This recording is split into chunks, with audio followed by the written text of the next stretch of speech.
Mary, can you hear us okay? Yes, we can hear you. Thank you very much.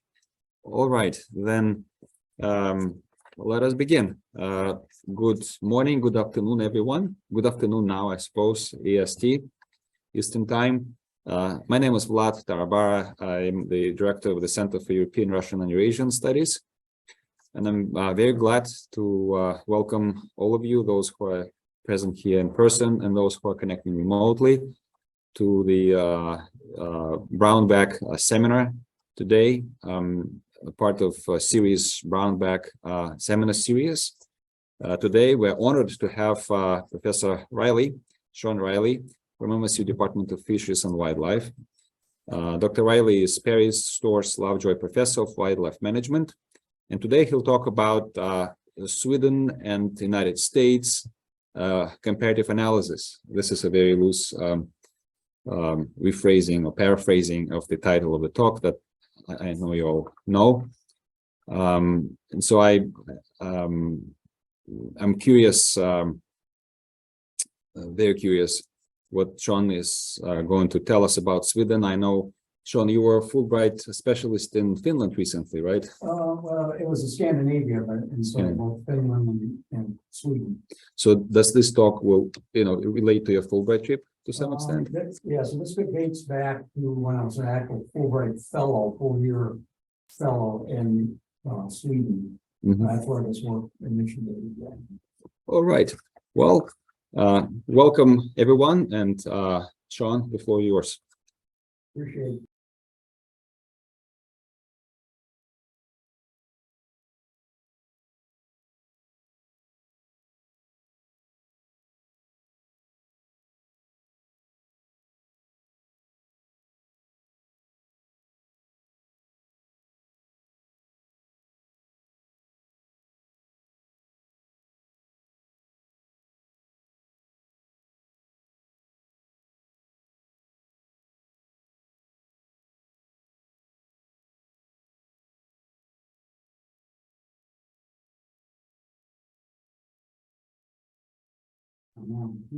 Mary, could you hear Shawn?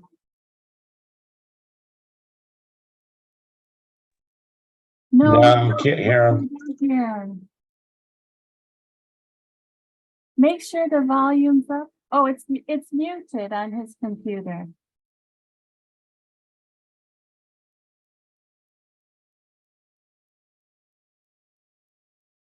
Okay.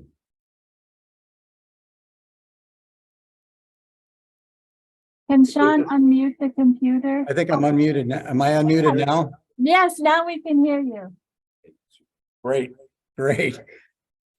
So I'll just start right from the beginning, and that is with a opportunity to say thanks to the center for inviting me, also for providing some support in work in Scandinavia, which for me started back in 2009 as a Fulbright fellow, both in teaching and research at the Agricultural University of Sweden in Umeå. But for those of you that are unfamiliar with the Agricultural University there, it actually has 4 campuses. The other big main campus is in Uppsala, perhaps more well known because of its attachment to Uppsala University. And when I was there in 2009, one of the things that became very apparent to me was the almost reverence behavior that was expressed around wild harvested meat, which in the north is mostly moose meat. And I also noticed that it was being used as a currency of value through the society. And so I wondered what effect that this movement and how it moved in Sweden occurred under a market system where hunters can sell meat into the marketplace, is in comparison to the United States, where the sale of wild harvested meat is illegal. And I'll get into that in more detail. And that led to what I'm going to talk about today, which is just a little piece of things that I've been doing in Sweden. Actually, the dominant work I've been doing is people's interactions with large carnivores, principally brown bears, lynx, and wolves in Sweden and Finland.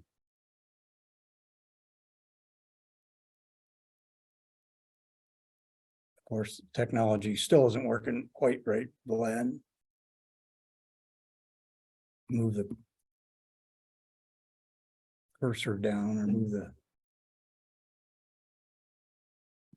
Any suggestions on that?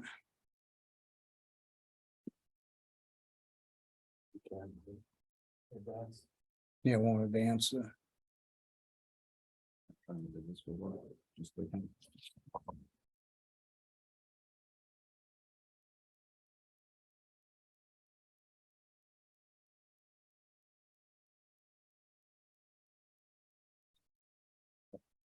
Next.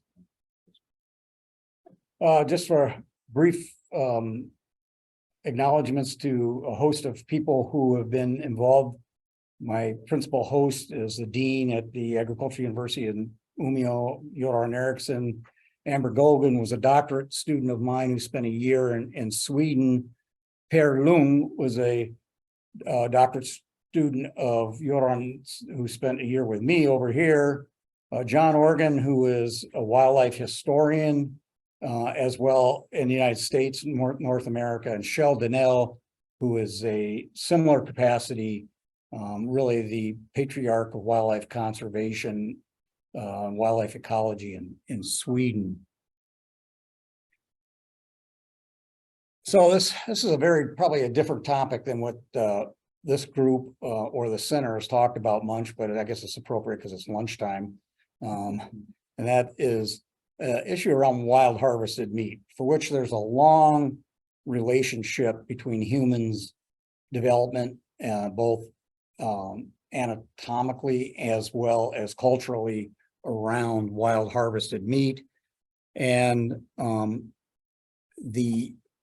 as I mentioned before, there are some issues that are coming up in North America that I'm getting into more detail that made this work all the more relevant.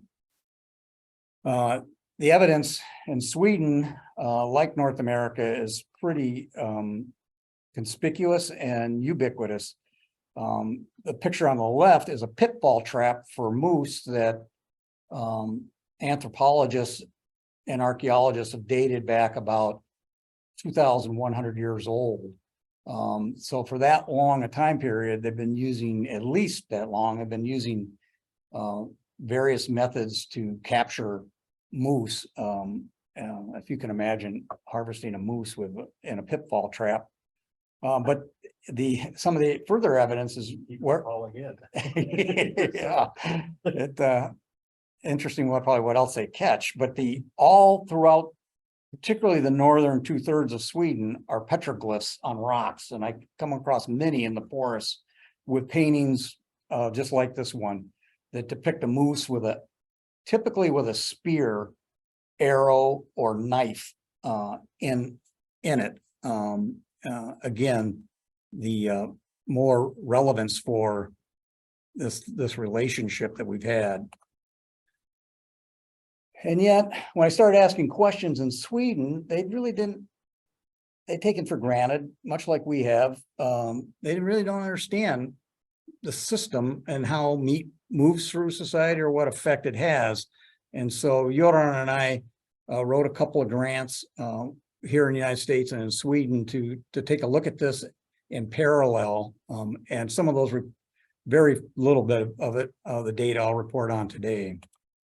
And it's captured in 4 papers, 2 that really reflect the work in Sweden and 2 that reflect the work in the United States, principally here in Michigan.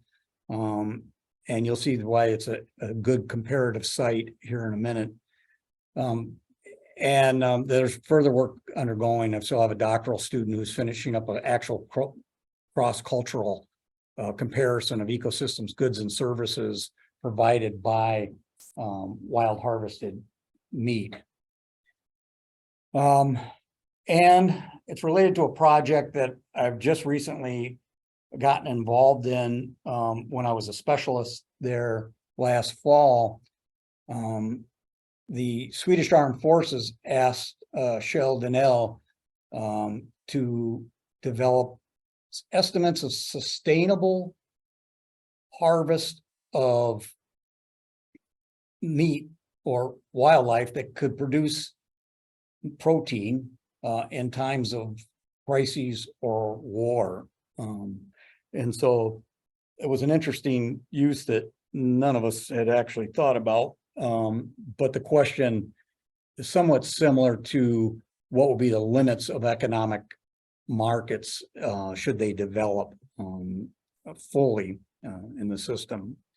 And so Shell and I've been working on that throughout this winter, and we're just about to come out with a report on that. I think the comparison that I'm going to make mostly today is about Sweden and Michigan. And for those of you who haven't been to Sweden or have, most people have been to Stockholm, which is represented by this S. And about 6 hours north, or a couple of 100 miles, is the Umeå, which recently was the cultural capital of the European Union, and where Umeå University and the northern campus of the Agricultural University of Sweden exists. And just about south of this little line is Uppsala, just north of Stockholm. The reason for the black line, and I assume most people understand Michigan, which we're right in here, is that when you drive north, you suddenly and abruptly cross an ecotone. That is, you go from what is mixed grassland, now farmland, into a pretty homogeneous forest land. It's precisely what you do as you move north of Uppsala on the Swedish landscape. And from here to just a little north of Umeå, it's pretty contiguous coniferous cover, both from the Norwegian border to the Baltic coast. You get north of Umeå into Norrland, and you start to break into the tundra ecosystem up here, right about this line in here. We don't, of course, have any tundra, but we do have the Upper Peninsula, which actually has a lot of appearance to this northern third of Sweden.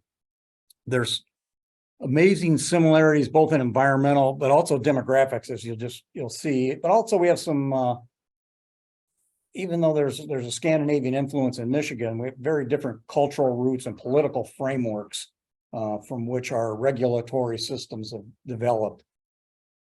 And but in the end, what has happened, and I'll talk about towards the end, is that pretty much the same thing under two completely relatively different governance systems. Just a comparison for some fun between Michigan and Sweden. We're, of course, a constitutional-based republic. They're a constitutional monarchy, still have a king, but an active parliament. Sweden is almost 3 times larger than the state of Michigan in area, but almost exactly the same in population, resulting in, of course, a lower density, about 1/3 of what we have in Michigan. Like Michigan, it's most of the urban environments occur in the south, and there are a few isolated towns to the north, and there's a movement going on, just like Michigan, where there's an internal migration internally towards urban suburban environments. We actually have more coastline than Sweden, which I remind them of all the time, but then they remind me that they have nearly 100,000 lakes over the size of a hectare versus 11,000 in Michigan. We have about 65,000 deer vehicle collisions, all with white-tailed deer, a few with elk. I'm not aware of any with moose. We only have a small population of moose in the Upper Peninsula. They have about 44,000 deer vehicle collisions, of which about 5,500 to 6,000 are moose. Our sales tax is 6%, theirs is 25%. Theirs is hidden in the price of everything. And we can talk about that and under Q&A, what the effects are. But I saw Brian roll raised a hand. Do you want to, this is an informal brown bag. Do we want to take a break and see what Brian is asking? I know Brian's from the DNR up in the Upper Peninsula. Hey, Shawn, I was just going to tell you somewhere between a dozen and 20 vehicle strikes with moose a year in the UP. Quite a bit. Thanks, Brian. So a little story, in Swedish wildlife management, historically, not much has been written about it, but as the Swedish Empire grew and shrank and grew and shrank up until the 1600s, wildlife and land was really the purview of the nobility until King Carl Gustaf III, who in reaction to revolutions that were occurring, including the American Revolution, the French Revolution, moved to weaken the nobility, institute governmental reforms, and returned ownership of wildlife and forest lands, for the most part, to the people, who have not really had, and without any kind of governance system around that. And just like in the United States, wildlife populations were subsequently exploited to extinction or scarcity, to a point where they weren't vulnerable. This is really a time of big transition in Sweden and hardship due to several very difficult winters. And so they have a hard time producing food within the country itself anyway. And so it's understandable that they went after wildlife in a pretty big way. About 1830, a group in Uppsala stepped forward and said if Sweden was to have wildlife in the future, that they needed to start protecting wildlife, and formed the Jägareförbundet, which translates into the Association for Hunters. And now it's the Association for Hunters and Wildlife. But this is 1830 and initiated some restrictions on harvest of animals and started to work on a governance system to regulate. Markets as they exist in Sweden started sometime in the 1920s. I can't pin down the date where the actual regulations came in. There are three ways basically that a Swedish hunter can get meat into the market. One is sell it person to person. Another is to sell it to a specialty butcher shop that is certified to handle and make sure the quality of the meat is okay. And then the bulk of the meat, so if we were in Stockholm tonight, we could all have wild boar or moose or red deer. Almost all of that comes from the south on estate land, and the hunters never really touch it.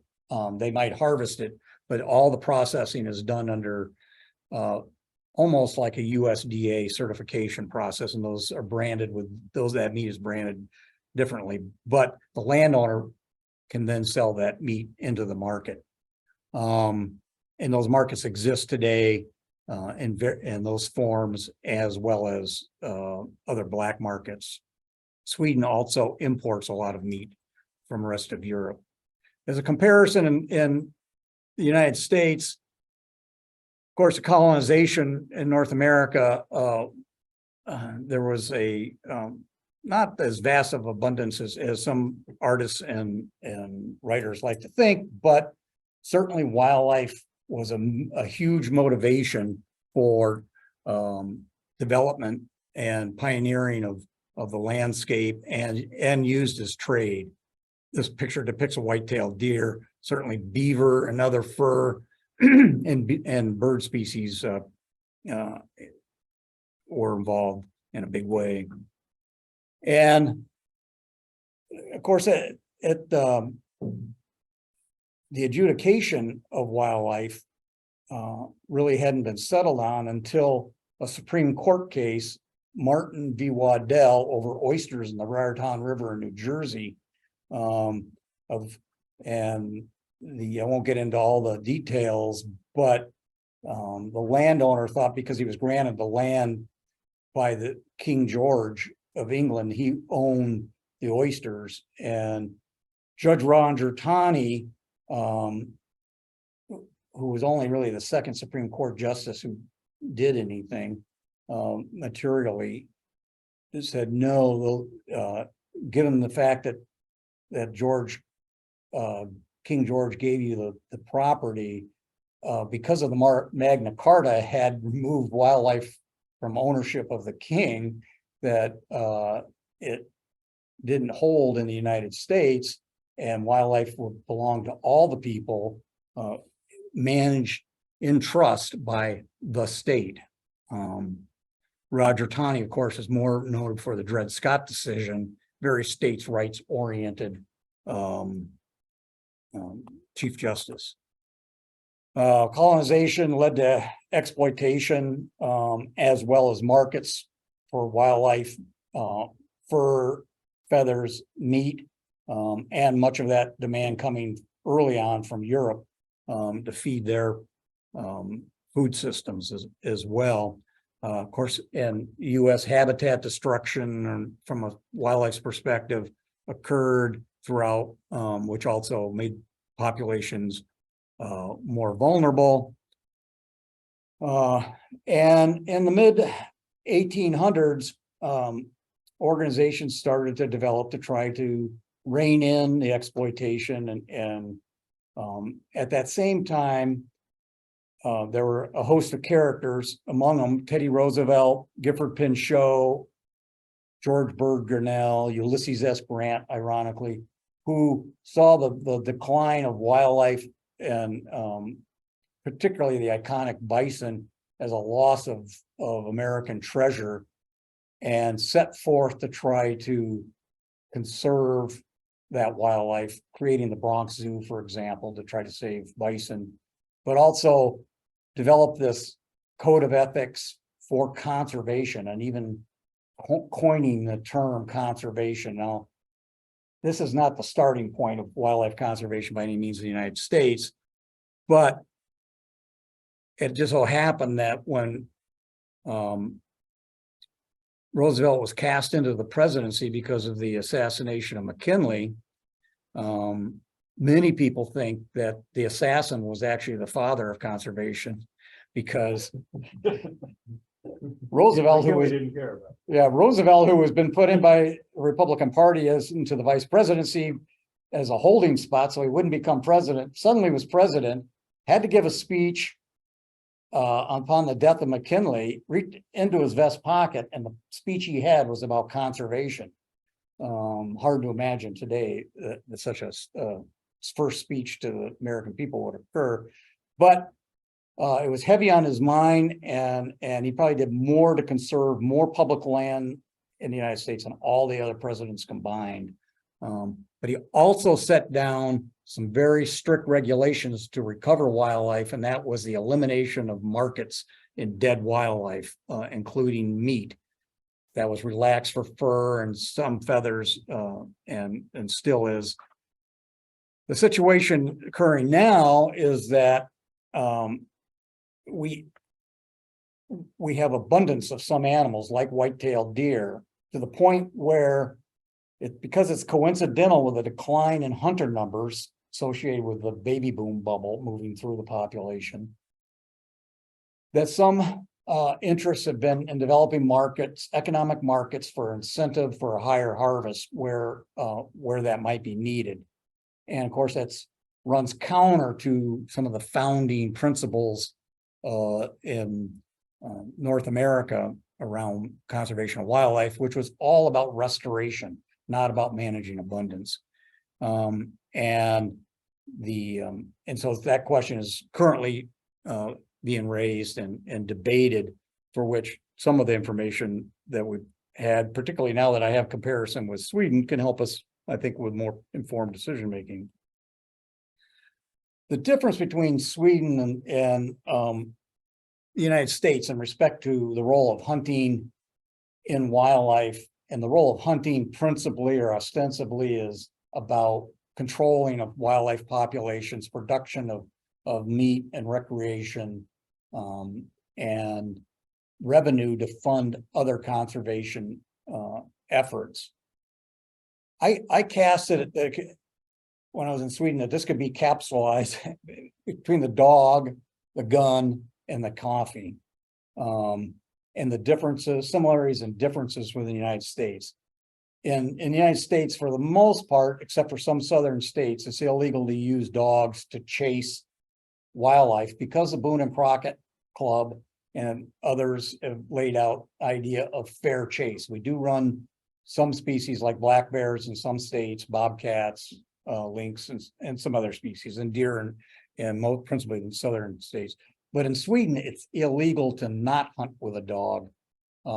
Anybody hunting moose must have a dog within an hour of access. And their idea is that it's about efficiency, lower the amount of game lost, and the dog is instilled as part of the overall hunting experience. Whereas in the United States, the idea of fair chase is that you try to level the playing field, and dogs were seen to tilt that when it came to the harvest of big game.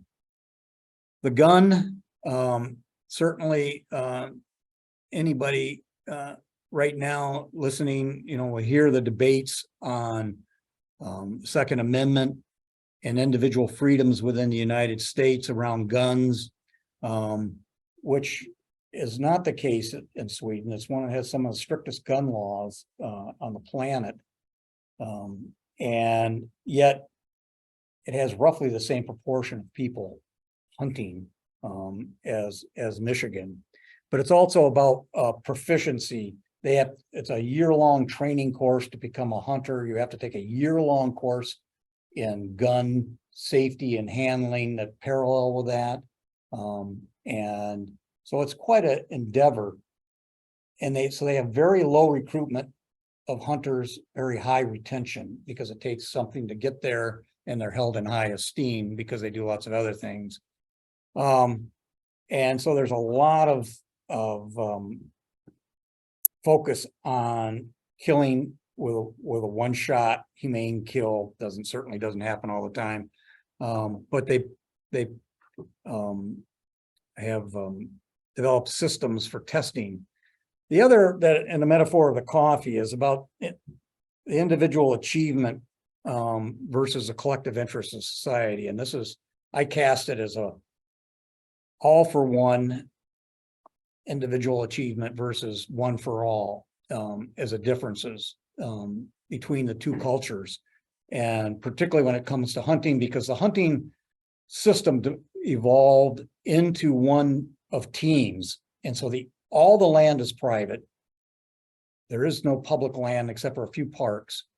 And in order to hunt, you must have a team invite you to hunt on land that's leased for purposes of hunting. They pay for that lease partly by the production and selling of the meat back into the marketplace. And the idea is, like with most things in Sweden, is to do it collectively, and there's a sharing of the moose, and each team has its own set of rules and responsibilities. There's a team captain who's responsible for the behavior of each of the hunters. And if a hunter violates the rules of the team, they can be asked to leave. And if they're asked to leave, then the only way they're going to hunt is to find another team. But now they're a rule breaker in a society that doesn't like rule breakers. And so the social norms are palpable for compliance at the local level. And so they find it interesting that in America, where there's emphasis on individual achievement and ownership, that we've turned over wildlife to the state, whereas they, who are often looked at as socialists, they're not. The wildlife is is managed at the local level at basically the county or community level. That's a really quick overview of a subject that has a lot to talk about. Herein, I'm just going to provide some ideas for folks, just for catalyst for discussion, and I've broken down hunters as providers and people who are consuming venison, which are far more than just hunters, are receivers of this.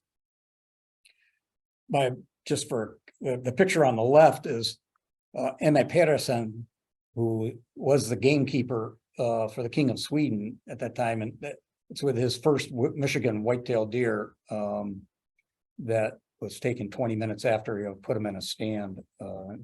He couldn't have been more thrilled with that effort. So in Sweden and Michigan, we've done a lot of survey work, mail, telephone. I won't get into all the methods we've used of hunters and non-hunters about to arrive at estimates of production of meat, as well as how it moves through social networks and or markets, and what the effects of that. And so that's what I'll delve into a little bit here. In Michigan, estimate that we produce annually under the current harvest regime of about 26 to 33 million pounds of venison. Venison is deer meat, for those that aren't familiar with it. We have principally one big producer of venison, and that's white-tailed deer. We do have some elk, moose population, as Brian pointed out, but it's not hunted legally, which roughly translates into about 3 pounds per every person in Michigan. And from an economic standpoint, of course, there's no legal market in the United States, but if you look at farm raised, right? So people should be saying, well, I was in Chicago and I had venison chops in a restaurant. Where'd that come from? Well, that came from a game farm.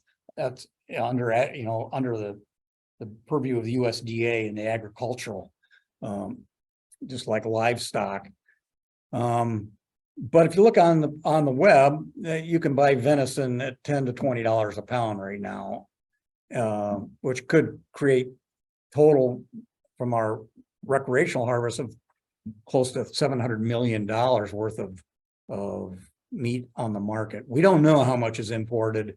Certainly red deer from New Zealand, probably wild boar from Eastern Europe, I know are showing up in restaurants because I've had it.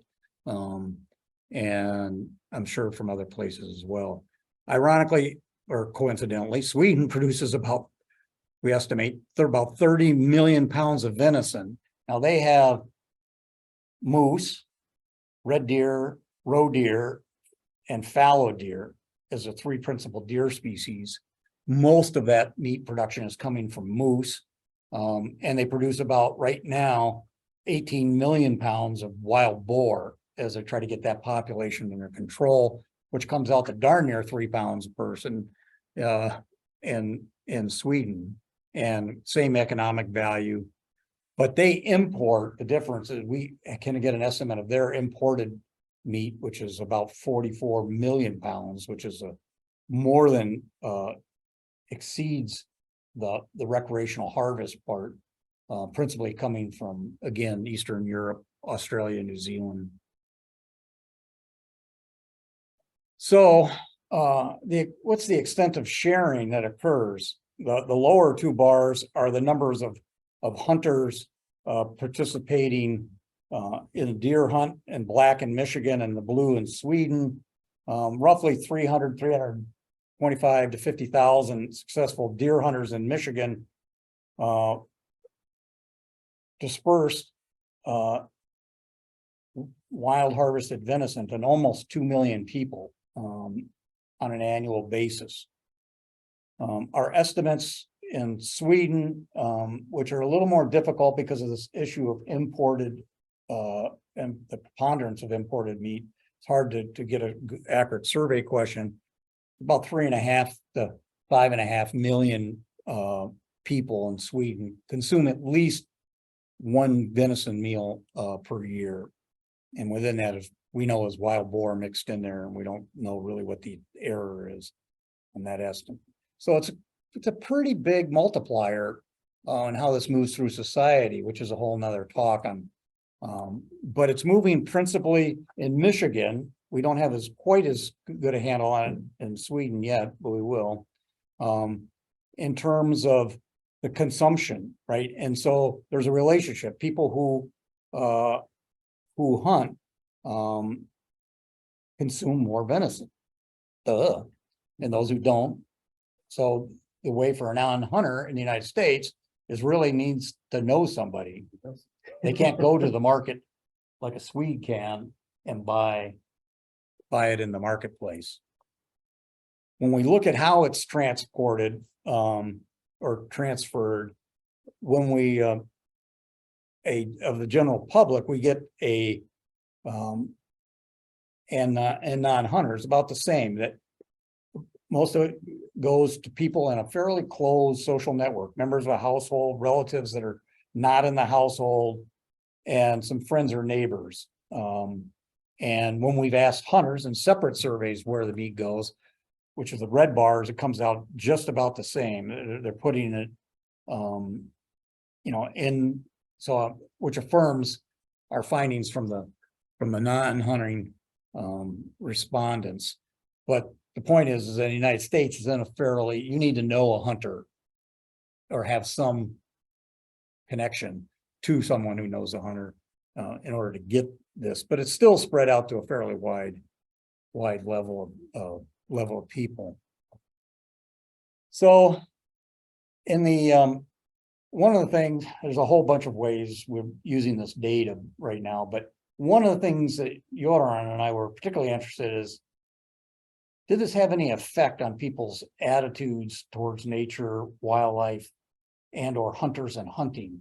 And so we examined that both in the rural and the urban, and what we found is a very similar pattern between the frequency of consumption and the attitude, more positive attitudes towards hunters, hunting, and uses of nature, those utilitarian uses of wildlife.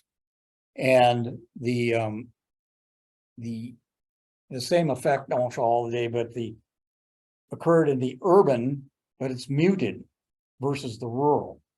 And so there's something about the urban populations, which we know from other work have value orientations that are much more protectionist, anti-hunting, protection of wildlife, anti-trapping, so forth.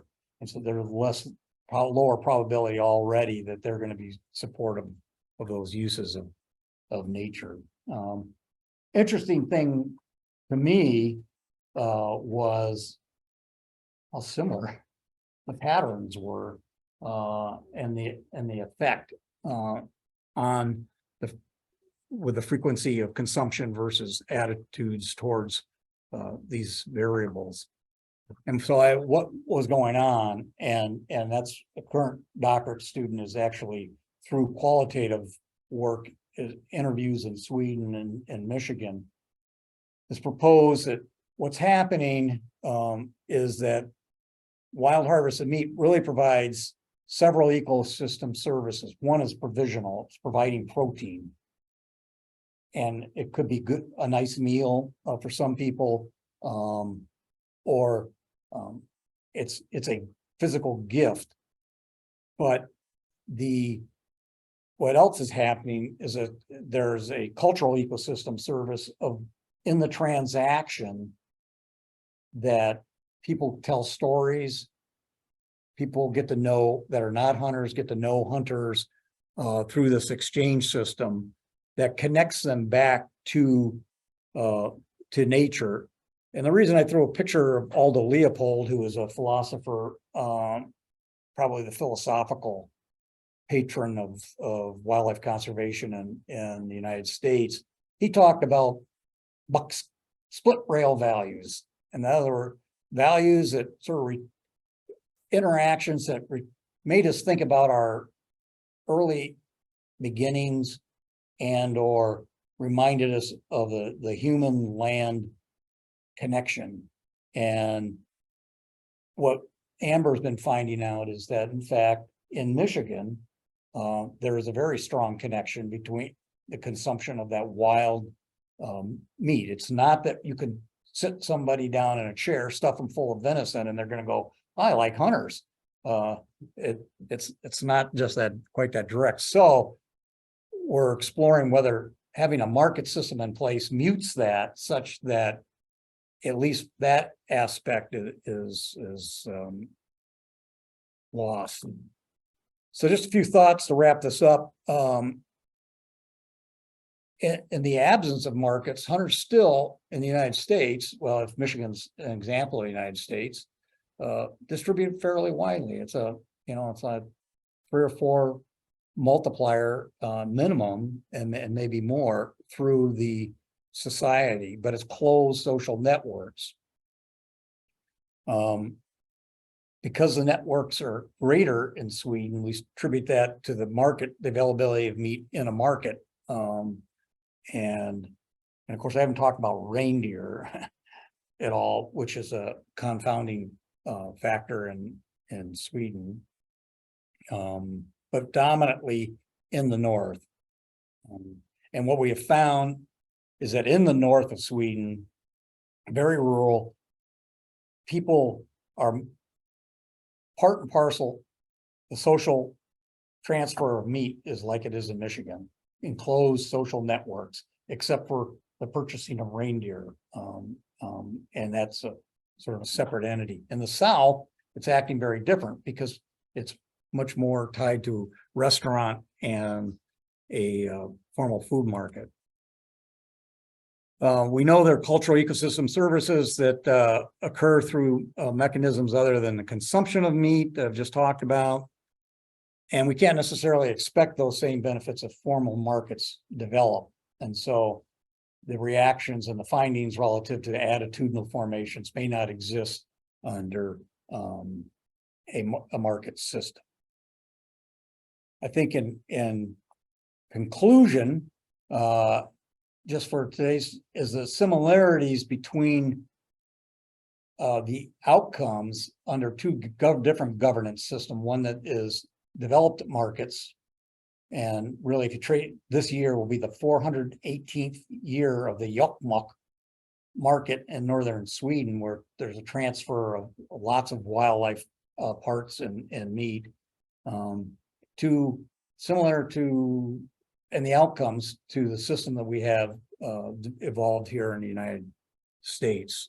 So with that, I would say tack så mycket, and open up for questions or conversation.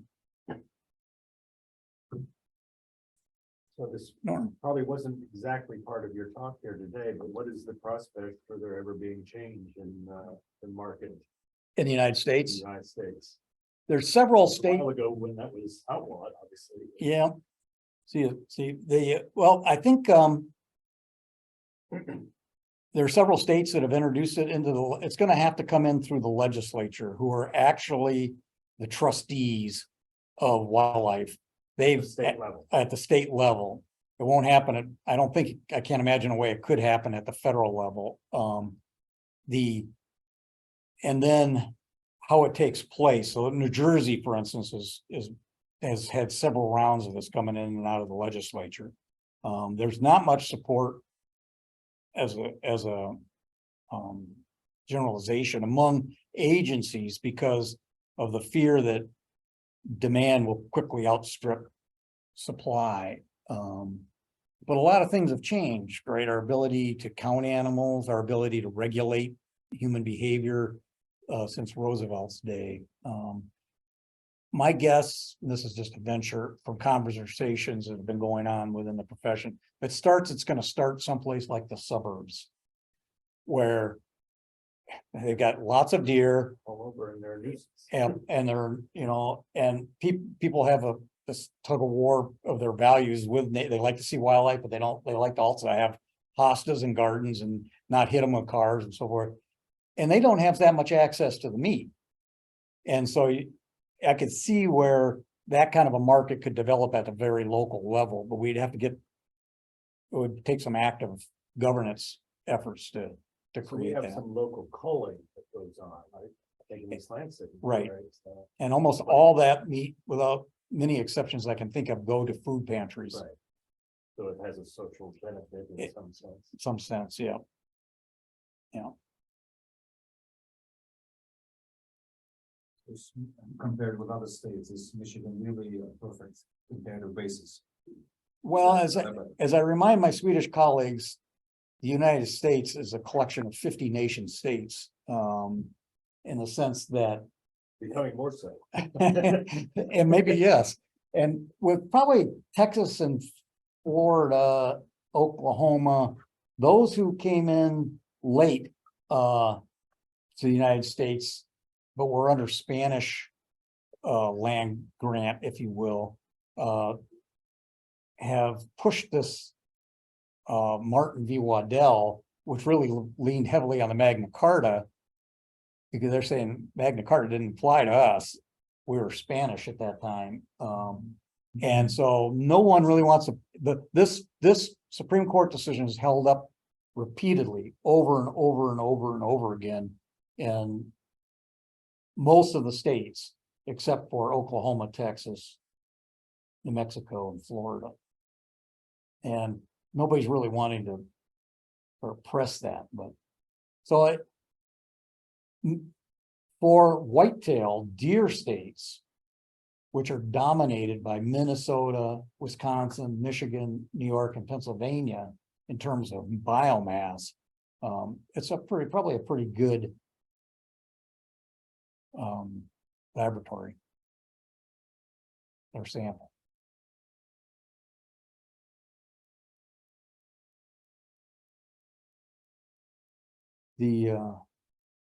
And so some of the estimates that Shell and I are been trying to derive they're not way different than what's happening recreationally, but they're going to be higher because most populations we're not managing close to a maximum sustained yield effort. And if you were actually producing meat for a war effort, it's a different scenario. But Shawn, I have to ask another question, because I'm an engineer. I have to ask a question about the graph. There would be one with attitude score. yes, So the two graphs would be normalized by the same. You know, in other words, if you look at the least positive or favorite attitude, is it as negative in Sweden as it is in Michigan? it's more negative than in Sweden and Michigan. But it's the same question that were asked, and slightly different Likert scales.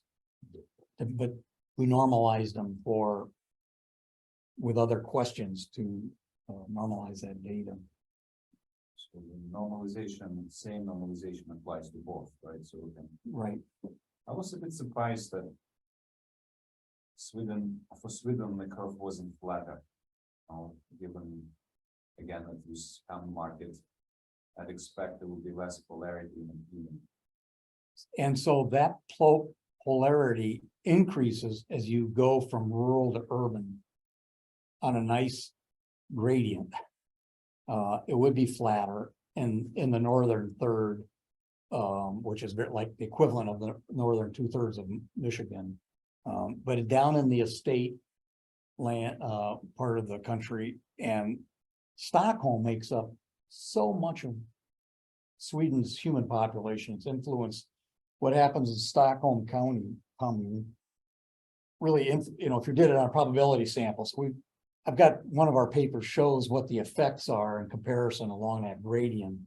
I can share that certainly with you or others. And it just becomes more muted in the urban areas because they have markets, but it's not in all the markets. They're not like in the Meyer equivalent, ICA, in Sweden. You can find it periodically during a hunting season. There's a blip, but you can't go out today and find a moose roast. unless you know somebody that you can get it from. And in an urban area, the probability of knowing somebody is much lower.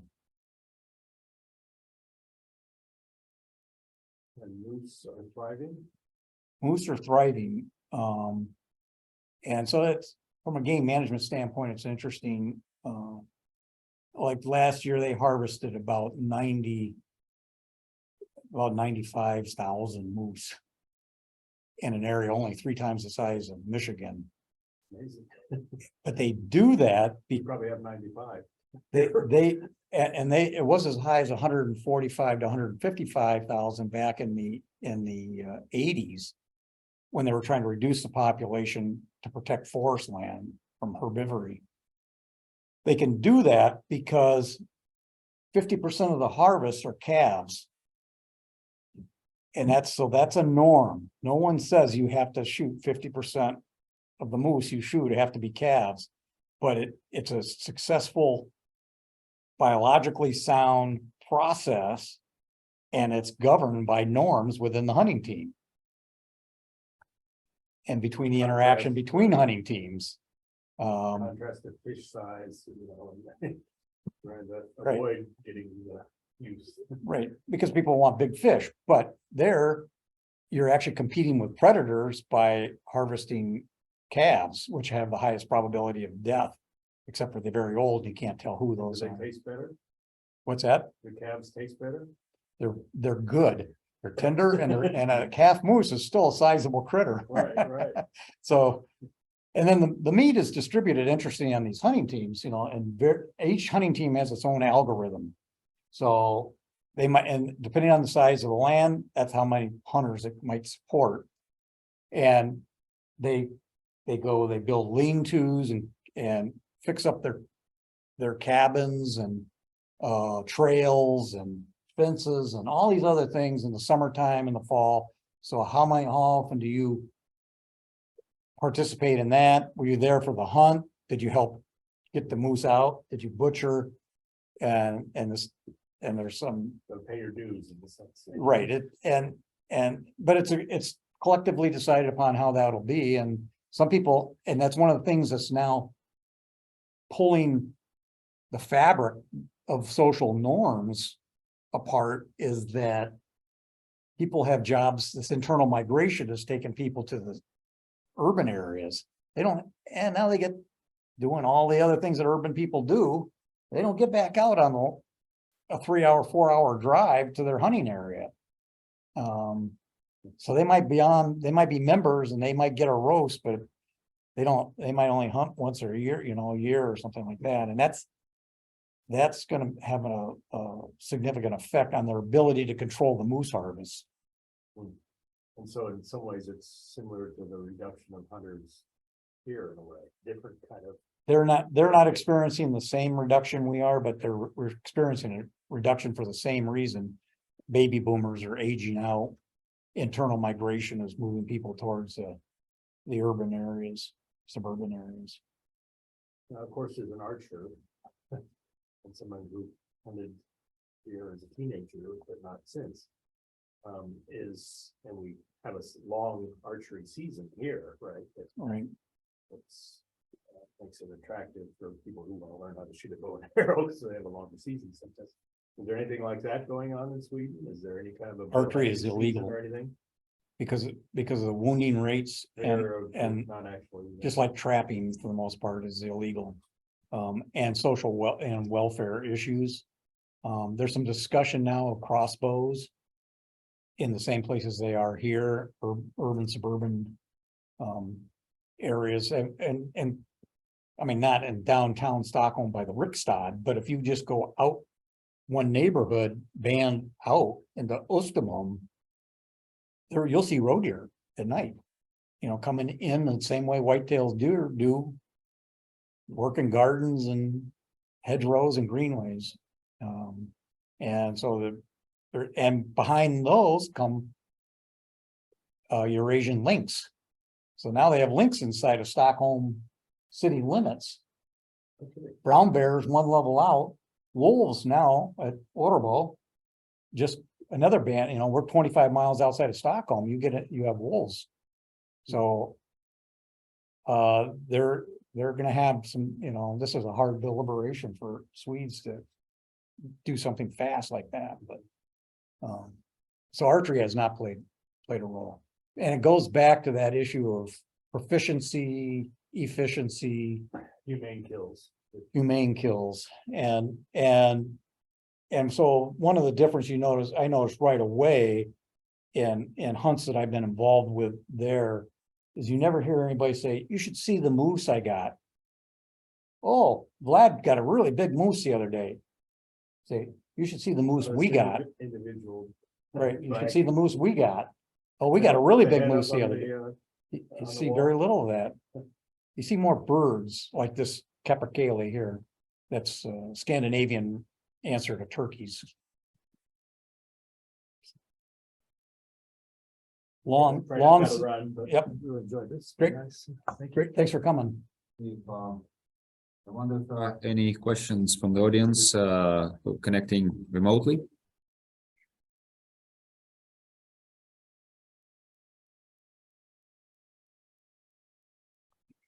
Well, if not, then I would like to thank Shawn for a wonderful talk, very enjoyable and informative. Thank you very much. Thank you. And just for everyone's information, the recording will be posted on our center's website.